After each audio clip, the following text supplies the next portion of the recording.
পল্টুদা, সবকিছু কত বড় বড় লাগছে দেখেছো? হ্যাঁ রে, তাই তো দেখছি। লেওরা মনে হচ্ছে টিভির থেকে সব জিনিসপত্র বেরিয়ে আসছে। লাউড়া, এই শীতের মধ্যে একটু বাংলা মাল আর একটু ঝাল ঝাল চাকনা না হলে ঠিক জমে না, কি বলিস? হ্যাঁ, কথাটা কিন্তু মন্দ বলিসনি। বাড়া, বাংলা মালের সাথে একটু ঝাল ঝাল চাকনা না হলে গাটা গরমই হয় না। লেওড়া, গুরুও আমাদের মাইনে বাড়াচ্ছে না, রোজ যে একটু বাংলা বাংলা খাবো তাও পারি না। বোধ আজকে মালকে একটা হেসতে হেসতে করেই ছাড়বো। আজ লেওড়া ডিরেক্ট গুরুর কাছে কি বলতে হবে, মাইনা বাড়ালে বাড়াও, নাহলে এই লেওড়া টোপলা টুপলি গুছিয়ে চললাম।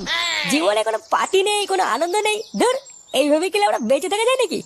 দাঁড়া, মালটা আগে শেষ করি, তারপরে দেখছি কি করা যায়।